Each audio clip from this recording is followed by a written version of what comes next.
L'Averad, émission du consistoire israélite de Marseille. Marc Mimoun. Bonjour à toutes, bonjour à tous. Donc vous êtes avec l'émission L'Averad, l'émission du consistoire israélite de Marseille, donc l'émission de votre consistoire.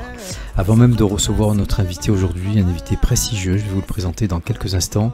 J'aimerais revenir sur les dates qui sont passées ces derniers jours, à commencer par la soirée de Yom HaShoah il y a une semaine, Yom HaZikaron dimanche soir, Yom HaAtzmaut hier soir, et nous fêtons encore donc cette fête.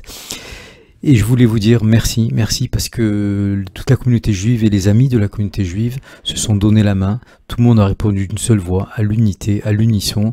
Et je crois que c'est ça la force. Aujourd'hui, nous sommes montrés du doigt. Des gens se détournent à notre passage. Mais tant que nous resterons unis, nous resterons forts, nous resterons debout face à l'ennemi, rien, absolument rien ne pourra nous arriver. La preuve, on l'a eu d'ailleurs dès samedi soir pendant l'émission de l'Eurovision, pour être honnête, je n'ai pas l'habitude de regarder, mais cette semaine, je tenais absolument à la regarder. On a vu qu'avec un soutien de nos amis juifs et non juifs, notre chanteuse israélienne, très courageuse, pour moi, elle a été à la hauteur d'un soldat. Cette chanteuse, elle a été huée, elle a été critiquée, elle a été condamnée, elle a été menacée. Malgré tout, elle a eu la force, la beauté de chanter sa chanson jusqu'à la fin, alors qu'elle était dans toutes les dernières places, grâce au vote du public, donc au vote des amis, donc à ce soutien. On l'a retrouvée pendant un moment même première, temporairement dans ce classement, et puis elle a fini 5e, ce qui est absolument honorable. Voilà, donc c'était un message que je voulais vous faire, à nous tous, amis d'Israël, amis de la communauté, juifs ou non juifs, donnons-nous la main. Ce n'est pas pour rien qu'aujourd'hui nous allons continuer à nous battre, à survivre et à surtout ne jamais poser un genou à terre face à l'adversaire. Alors, 7 mois de guerre, 7 mois de prise d'otage, on est toujours un peu dans cette angoisse pour nous, pour nos enfants, pour nos soldats qui sont sur place, pour les parents des otages. On a plein de questions à se poser, mais aujourd'hui continuons à être un soutien inconditionnel à l'État d'Israël. Et comme à notre habitude, quelques notes de musique, Amy, s'il te plaît, de Eyal Golan.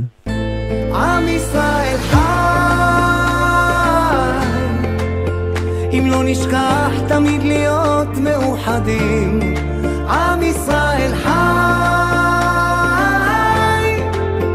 בעליות בירידות גם בשעות הכי קשות הקדוש ברוך הוא שומר עלינו אז מי יכול עלינו כי אין לנו עוד מדינה תעשה שלום בינינו שמור על ילדינו כי לא עבדה אמונה.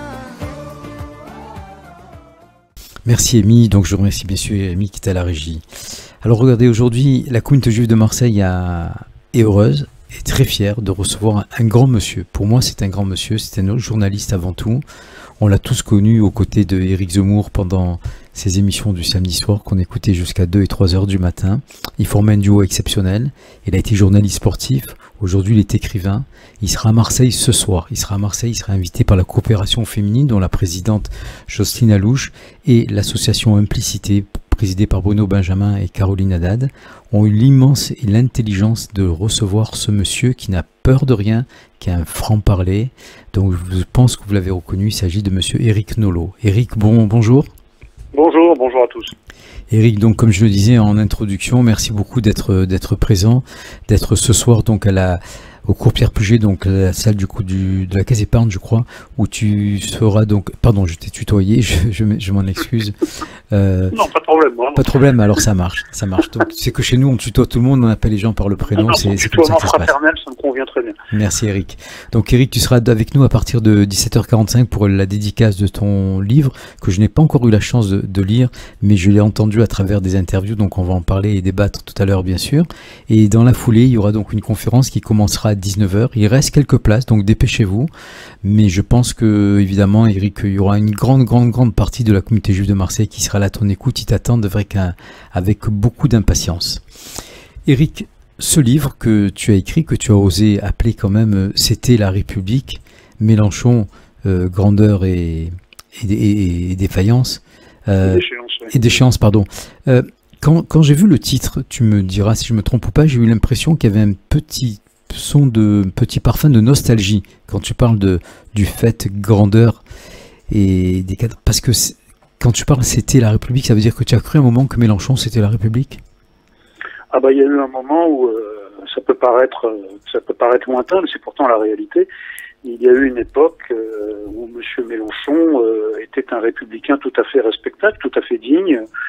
Il soutenait, même on le reprochait quelques excès dans ce domaine, mais c'était un laïc convaincu, un républicain convaincu, un universaliste convaincu. Et puis un jour, ça s'est passé de manière très brutale. Il y a eu un basculement pour des raisons bassement électoralistes, pour séduire un certain public que je vais préciser immédiatement, je ne veux pas rester dans le vague, celui des banlieues islamisées. Il a décidé de basculer dans l'islamo-gauchisme. Alors, l'islamo-gauchisme a comme but la destruction de notre République, de notre pays et de notre civilisation.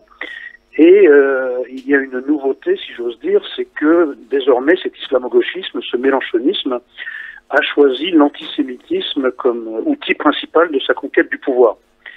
Alors, pour utiliser cet outil, il n'y a désormais aucune limite. La tête de liste, non pas officielle, mais officieuse de la France insoumise pour les élections européennes, c'est Rima Hassan. C'est une activiste qui a pour slogan la Palestine de la rivière à la mer, c'est-à-dire qu'en fait, elle prône la destruction d'Israël. Et de toutes les manières possibles, M. Mélenchon et ses amis jouent de la touche de l'antisémitisme, si bien que moi j'habite dans un quartier à Belleville où la communauté juive est traditionnellement importante. Je ne peux plus passer une journée sans rencontrer un ou deux Français juifs qui m'expriment leur peur, leur angoisse d'être juif en France en 2024, ce qui est absolument intolérable. Donc quand tu parlais tout à l'heure de la présence ce soir de la communauté juive, j'espère que ça va être bien au-delà de la communauté juive, parce que c'est quelque chose qui nous concerne tous, que nous soyons juifs ou pas. Il est intolérable de vivre dans un pays où les juifs ont peur, ont de nouveau peur. Et est-ce que tu penses qu'on peut construire un programme politique simplement sur l'antisémitisme aujourd'hui? Eh bien, c'est le pari de Jean-Luc Mélenchon et de ses amis. C'est un pari limité mais gagnable parce que un des lieutenants de M. Mélenchon, Éric Coquerel, a dit, à juste titre d'ailleurs, qu'il leur avait manqué 400 000 voix la dernière fois pour accéder au second tour de l'élection présidentielle, qu'il fallait donc aller les chercher où elles se trouvent, c'est-à-dire dans le public islamiste, dans le public, dans l'électorat des quartiers islamisés. Et comme c'est un électorat qui traditionnellement se déplace assez peu les jours de scrutin, il faut vraiment mettre la dose, si tu me passes cette expression un peu vulgaire, il faut vraiment appuyer sur la touche de l'antisémitisme au maximum. Et là, il n'y a vraiment plus aucune limite. D'ailleurs, à ma connaissance, Jean-Luc Mélenchon est le seul homme politique français qui, dans un passé récent, a évoqué au moins 4 formes différentes d'antisémitisme. Il a même, ce que j'aurais jamais cru possible, réactivé, tu sais, le vieil antisémitisme catholique, le peuple déicide. Il a quand même parlé du peuple déicide dans une interview radiophonique qui ne remonte pas au XXe siècle, mais au XXIe siècle. Donc en fait, c'est un calcul très cynique, un calcul très dangereux, parce que ça ne peut que se terminer par une forme de guerre civile, dont malheureusement nos compatriotes juifs seront les victimes. Non, moi c'est un livre de colère que j'ai voulu faire, mais un livre de grande inquiétude sur le devenir très proche de notre pays. Mais est-ce que tu penses que dans ces calculs qu'il fait, en espérant qu'il se trompe évidemment, est-ce qu'il ne va pas perdre aussi un électorat qui peut-être réfléchit un petit peu plus que lui? Ah, mais c'est le calcul. C'est-à-dire, est-ce qu'il va gagner davantage de voix qu'il n'en perdra parmi les modérés, les gens raisonnables? C'est le pari qu'il fait. Moi, malheureusement, je crois que c'est un pari gagnable, et je crois que le pari ultime, c'est non pas d'arriver à l'Élysée, parce que ça c'est hors de portée, mais d'affronter Marine Le Pen au second tour. Dans ce cas-là, Marine Le Pen serait élue, et pendant 5 ans, de rejouer le grand fantasme de tous ces gens qui est la Révolution française. C'est-à-dire que on est dans une logique insurrectionnelle où tout peut arriver, où tout pourrait arriver. Je parle encore au conditionnel, même si mon pessimisme est assez profond. Donc, j'en appelle à tous pour un sursaut républicain, pour un réarmement intellectuel, un réarmement idéologique. Il faut s'opposer de toutes les manières démocratiques à ces gens qui représentent un danger, je le répète, à la fois pour notre République, notre pays et notre civilisation. Parce que tu comprends bien que si au deuxième tour des élections on se retrouve entre M. Mélenchon et Mme Le Pen, la communauté juive ou même les gens qui veulent une vraie démocratie, ça va être un peu compliqué de se positionner et de voir l'avenir de manière sereine. Ah, de manière sereine, ce serait exclu. Mais je peux te dire, et je pense que tu as également fait cette expérience, que là je parle des Français juifs de mon quartier. dans l'hypothèse de ce second tour, il vote sans ciller des yeux pour Marine Le Pen, ce qui est quand même incroyable. Oui. Quand il pense qu'elle porte le même nom que Jean-Marie Le Pen qui faisait des blagues sur Durafour crématoire et les points de détail. En quelques années, on a basculé d'une situation à l'autre, que c'était absolument imprévisible, c'est absolument tragique ce qui se passe. Tu penses que cette bascule, elle est honnête et sincère de la part du Rassemblement national? Écoute, j'ai répondu à l'interview d'une radio communautaire et l'intervieweuse, une radio juive, donc l'intervieweuse me dit: est-ce que vous pensez qu'aujourd'hui le Rassemblement national présente un danger pour les juifs? La seule réponse honnête de ma part, c'est celle que j'ai donnée, c'est non. Et c'est un sentiment qui est partagé par une grande partie de la communauté juive. Je crois que, évidemment, qu'il reste des personnages un peu troubles. Enfin, je pense que ce serait lui faire un mauvais procès que de croire qu'elle est sur la même ligne que son père. C'est pas la même génération, c'est pas la même éducation, c'est pas les mêmes réflexes, c'est pas le même rapport à l'antijudaïsme et à l'antisémitisme. Donc je pense qu'elle est sincère. Après, même quand on met ce point crucial à part, il reste suffisamment, pour moi en tout cas, de raisons de m'opposer au Rassemblement national pour ne pas vouloir voter pour eux. Bien sûr, je comprends et je partage. Mais peut-être qu'aussi M. Bardella donne cette image de M. Propre qui a un petit peu adouci les mœurs, non, au niveau de l'électorat, juif ou non juif d'ailleurs, qui se laisse aller sous son charme. Par rapport à Jean-Luc Mélenchon, David Guiraud, Louis Boyard, tout le monde a l'air de M. Propre. Oui.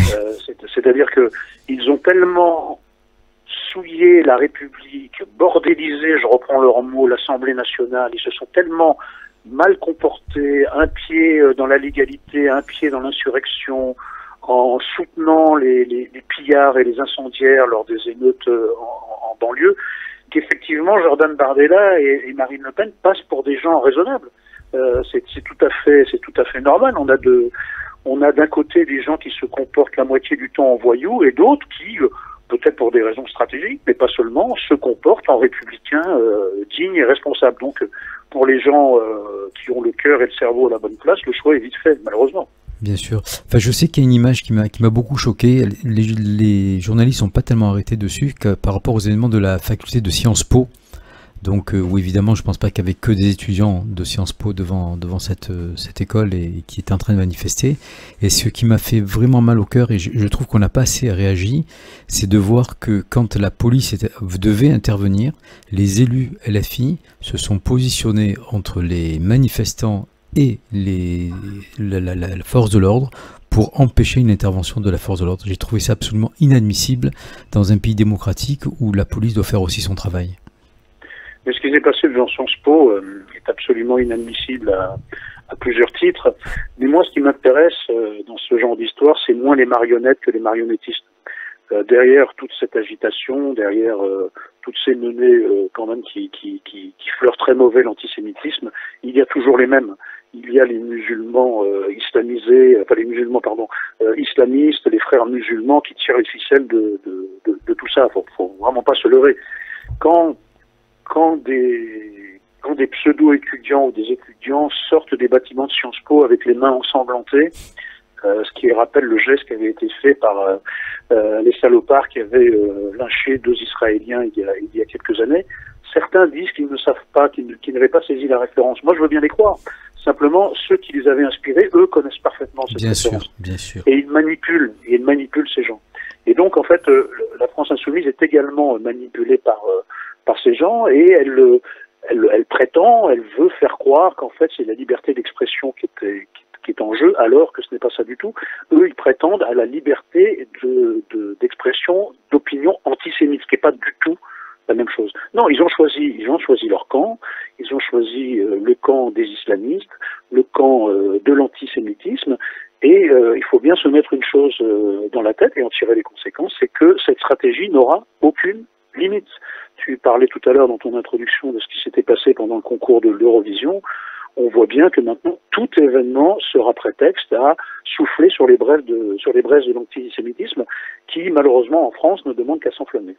Mais comment tu peux expliquer qu'un conflit qui se passe au Proche-Orient entre un pays démocratique qui s'appelle l'État d'Israël face à des terroristes, j'appelle même pas ça des êtres humains qui ont fait ce qu'ils ont fait, comment se fait-il que ce petit pays là de quelques kilomètres carrés intéresse le monde entier, et comment se fait-il qu'ils ont attendu que s'il y ait cette catastrophe pour dévoiler leur antisémitisme? Parce que le mot antisioniste, je ne veux plus l'entendre. Pour moi, l'antisioniste, il est anti-juif, point final.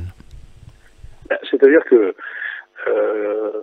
l'antisémitisme de l'extrême gauche n'a jamais disparu, en réalité. Mais il est réactivé, il est toujours réactivé à l'occasion de certains événements. Et l'événement en question, ça a été le pogrom du 7 octobre. Donc ils s'en est donné à cœur joie, il couvait sous les braises, pour reprendre l'image que j'utilisais il y a quelques instants, et il s'est transformé en incendie. La haine du juif, la haine d'Israël a toujours été au cœur de la doctrine d'extrême gauche. Voilà. D'ailleurs, ce qui est curieux, c'est que dans tout ce qui intéresse ces gens-là se passe en Israël. Il n'y a aucun problème ailleurs pour eux. Les femmes iraniennes sont emprisonnées, torturées, exécutées pour ne pas porter le voile, mais là ça ne leur pose aucun problème. Il y a des drames de toutes sortes qui se passent à travers le monde, mais rien ne les intéresse que ce qui concerne Israël et Gaza. Donc on ne peut pas croire à la bonne foi de tous ces gens. Mais il ne faut pas non plus se leurrer. Cet antisémitisme n'est pas né de nulle part. Il existait. Il était en sommeil, dans des cellules dormantes, et malheureusement, il s'est réveillé. Et quel est donc pour toi l'avenir des Juifs en France? Qu'est-ce que tu en penses? L'avenir des Juifs en France, c'est l'avenir de la France en général. C'est-à-dire, soit nous sommes un pays qui pouvons assurer la sécurité et la sérénité de notre population en entier, c'est-à-dire y compris des Français juifs, soit nous ne sommes plus la France. Il y a encore peu de temps, on disait heureux comme un juif en France. Il faudrait que ça redevienne vrai. Maintenant, je comprends très bien la tentation de l'exil de la part de certains Français juifs, une tentation un peu ironique, puisque en fait ils se sentent plus en sécurité dans un pays en guerre que dans un pays en paix comme la France. Donc c'est dire à quel point la situation est tragique. Mais juste pour compléter la réponse que je donnais à ta question précédente, en fait l'extrême gauche et la France insoumise expliquent en fait aux musulmans de France, surtout ceux de banlieue, qu'en fait ils n'habitent pas en France, mais qu'eux aussi habitent dans un équivalent de Gaza, et que la France, en fait, c'est pas la France, mais c'est Israël en plus grand. Donc en fait, ils ont raison de se révolter. Ils vivent comme les gens de Gaza ou de Cisjordanie sous la botte d'un État colonial qui est la France. Donc en fait, la stratégie électorale, ce qui peut mener au pire, c'est d'importer jusqu'au dernier détail le conflit entre Israël et le Hamas sur le sol français. Il ne faut pas les prendre pour des zozos, tout ça est très concerté, très calculé, même je trouve très bien calculé, puisque le risque que ça soit payant existe. Il faut en être conscient, et il faut surtout que on ne laisse pas les Français juifs en tête à tête avec ces gens-là. Il faut que l'écrasante majorité silencieuse des Français, qui sait à quoi s'en tenir, manifeste sa solidarité, se batte avec les armes intellectuelles, comme je l'ai fait dans ce livre et comme je le fais en d'autres occasions. Mais finalement, quand on t'écoute, les Mélenchon et les Aymeric Caron, je ne veux pas dire monsieur parce que je trouve que le mot est trop important pour eux, ces gens-là. Donc le 7 octobre pour eux, c'était du pain béni, c'est-à-dire ils se sont dit ça y est, on a trouvé notre prétexte. Ah ben évidemment. C'est d'ailleurs là encore une triste ironie que l'antisémitisme soit exploité à l'occasion d'un des pires massacres de juifs, enfin en tout cas des pires massacres qu'on ait vus dans l'histoire récente. On aurait pu croire que c'est le contraire. Non, Aymeric Caron, Mélenchon et les autres en ont fait au contraire le point de départ d'une stratégie électorale, à savoir qu'on ne s'adresse pas à l'ensemble des Français, mais uniquement à sa frange islamiste, à sa frange antisémite. Donc en effet, je reprendrai pas l'expression de pain béni, mais disons que cet événement effroyable a été du pain maudit pour eux. Bien sûr. Toi qui vis à Belleville, comme tu nous l'as confié, je pense que moi je vois tous mes patients, tous mes amis non juifs, ils réalisent quand même que la communauté juive de France, et d'ailleurs dans la plupart des pays européens, on s'intègre, on apprend la langue, on essaie de faire nos études, de travailler, on paie nos impôts, on bénit le peuple et la République française tous les samedis dans nos lieux de prière. Quand on manifeste, c'est un défilé et c'est non pas de la violence. Donc en quoi on dérange, Eric? En quoi la communauté juive peut déranger aujourd'hui la société française? Mais il ne s'agit pas pour les ennemis de la communauté juive d'avancer des raisons rationnelles. On les connaît, les raisons de l'antisémitisme, elles sont irrationnelles.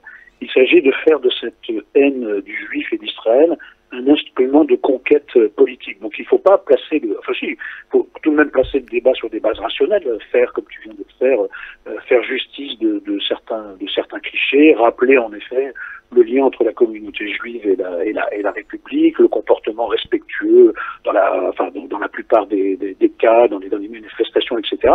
Mais ne pas se focaliser uniquement là-dessus. Il faut toujours revenir aux raisons cyniques de cet antisémitisme, qui est une instrumentalisation politique. Donc se battre sur le terrain de la raison, c'est bien, mais se battre aussi sur le terrain politique.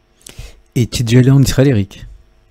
Oui, je suis déjà allé en Israël, mais je vais y retourner au mois de juin. Malheureusement, ce sera vraiment pas pour faire du tourisme, mais pour aller sur les lieux des massacres. Là, j'essaie d'organiser ça, et j'étais tombé, je crois, le jour du 60e anniversaire de la création d'Israël, il y a 16 ans. Et j'avais pu mesurer la popularité d'On n'est pas couché en Israël, pas seulement en France, car j'avais de nombreux admirateurs, je vous l'ai dit en toute immodestie. Oui. À l'époque où tu avais ton duo avec Éric Zemmour, évidemment. Absolument. Que tu vois toujours? Ah, bien sûr, c'est un ami très proche. D'accord. Un des amis les plus proches. Parce qu'il a un certain courage, lui aussi, en tout cas. En tout cas, à vous deux, vous étiez vraiment nos piliers, nos boucliers, on va dire, parce que il y avait toujours un franc-parler, pas de tabou, pas de cinéma. Et d'ailleurs, dans ton livre que tu as écrit, là, ou dont tu vas nous parler ce soir, évidemment, on attend ça avec impatience, j'ai vu que tu t'es permis d'aller à l'affront de Mélenchon de manière absolument exceptionnelle. J'ai même entendu que tu l'as traité d'homosexuel refoulé. Oui, il fallait du courage. Oui, c'est une des thèses de mon livre. Alors ça demande quelques explications. Je suis très intéressé et troublé aussi de constater la fascination de M. Mélenchon et de ses amis pour toutes les figures masculines toxiques. Quand je parle de figures masculines toxiques, alors il y en a au moins 4. Il y a l'imam intégriste. Alors l'imam intégriste, c'est quelqu'un qui vous dit, écoutez, moi les lois de la République, j'en ai rien à faire. Ce qui m'intéresse, c'est la charia. Et puis la place de la femme, c'est dans sa cuisine. Elle ne peut pas sortir dans la rue sans être accompagnée, etc. Il y a aussi le délinquant. Ces gens-là sont extrêmement fascinés par les délinquants. Le délinquant, je n'ai pas besoin de développer, c'est quelqu'un qui vous dit, moi la loi, j'en ai rien à faire, c'est ma propre loi et je vis selon la loi et pas celle qu'a inventée la société. Il y a également le dictateur. Alors il faut qu'il soit de gauche, hein, évidemment, et préférablement sud-américain, mais là aussi, quelqu'un qui arrive au pouvoir, qui dit moi je veux pas accéder au pouvoir par les lois, mais par la révolution. Et puis la quatrième forme, c'est le révolutionnaire. Et c'est là où c'est très troublant, c'est que, alors révolutionnaire, c'est plus la même chose, il dit moi à partir de maintenant la loi s'applique plus, c'est la mienne. Et je me rappelle très bien le trouble, la pamoison presque érotique de M. Mélenchon quand il a vu apparaître la figure du gilet jaune Éric Drouet, un beau barbu bien baraqué, ça l'a troublé, monsieur Mélenchon. Et en plus, Drouet portait le même nom que celui qui a arrêté Louis XVI à Varennes pendant sa fuite. Donc là, il était au bord de l'orgasme multiple. Donc, je me demande si tous ces gens-là, en fait, ne vivent pas une sorte d'homosexualité refoulée, d'homosexualité en tant que telle, tout va bien. Mais là, pourquoi est-ce qu'ils ne donnent pas libre cours? Ils devraient suivre leurs instincts. Et puis, c'est une homosexualité légèrement teintée de sadomasochisme. Oula. Ils aiment bien les figures masculines toxiques qui leur font mal. Ils aiment bien, c'est en fait l'adaptation à la politique de la chanson qui disait « Fais-moi mal, Johnny, Johnny, Johnny ».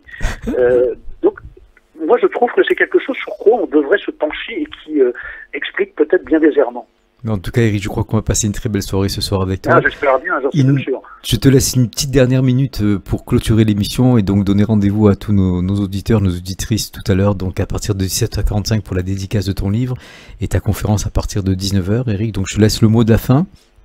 Et le mot de la fin, c'est j'encourage tous ceux qui nous écoutent à venir nombreux parce que c'est pas selon telle ou telle confession qu'il faut se décider à se déplacer ce soir, mais si on estime qu'on est républicain ou pas. C'est le grand rendez-vous des républicains ce soir qui veulent lutter contre l'infâme et contre le pire. Le pire n'est pas sûr, mais c'est à nous de changer les choses, parce que là, je suis un peu pessimiste. Eh bien, Eric, on sera à tes côtés tout à l'heure, donc à l'initiative de la coopération féminine, le mouvement Implicité. Merci beaucoup, Eric, du temps que tu nous as donné, du temps que tu nous offres, et pressé de te rencontrer tout à l'heure. Bonne journée à tous, à tout à l'heure si vous êtes là, et puis on se donne rendez-vous bientôt. Au revoir. L'Averad, émission du consistoire israélite de Marseille. Marc Mimoun.